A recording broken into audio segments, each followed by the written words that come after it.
আল্লাহতে যার পূর্ণ ঈমান, কোথা সে মুসলমান।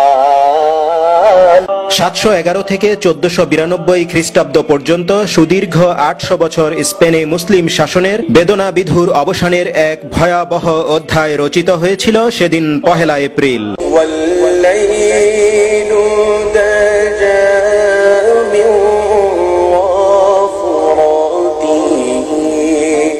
এর আগে ইউরোপ যখন ছিল অশিক্ষা, কুশিক্ষা, অসভ্যতা আর কুসংস্কারের ভয়ানক অন্ধকারে নিমজ্জিত, তখন তারেক বিন জিয়াদের নেতৃত্বে মুসলমানদের স্পেন জয়ের পর জ্ঞান, বিজ্ঞান, শিক্ষা, সংস্কৃতি, ব্যবসা, বাণিজ্য, কৃষি, শিল্প, শক্তি, ক্ষমতায়, ধন সম্পদে, চারু কারু, স্থাপত্য, ভাস্কর্যে তথা সভ্যতার আধুনিক বিকাশের মধ্য দিয়ে মুসলমানরা স্পেনকে রূপ দিয়েছিল পৃথিবীর অন্যতম শ্রেষ্ঠ দেশে।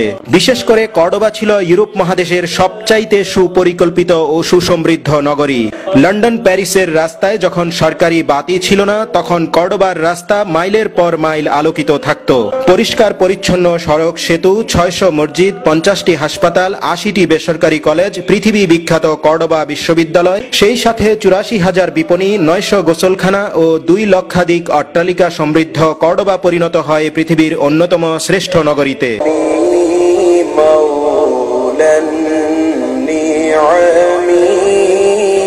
কিন্তু স্পেনের বিভিন্ন শহরে স্থানীয় মুসলিম শাসকরা যখন ইসলামের সঠিক শিক্ষা থেকে দূরে সরে গিয়ে নিজেদের মধ্যে চরম অন্তর্কলহে লিপ্ত হলো, তখনই রাজা ফার্ডিনান্ড ও রানী ইসাবেলার চক্রান্ত সফল হতে শুরু করলো। একে একে বিভিন্ন শহরের নিয়ন্ত্রণ হারাবার পর সর্বশেষ ঠিকানা এই কর্ডোবার মেদিনাত আল জাহরাতে 1 এপ্রিলে এই মসজিদেই লক্ষাধিক মুসলিম পুরুষকে আগুনে পুড়িয়ে দেয়া হয়, আর এই সাগরেই সুপরিকল্পিতভাবে ডুবিয়ে দেয়া হয় লক্ষাধিক মুসলিম নারী ও শিশুদের।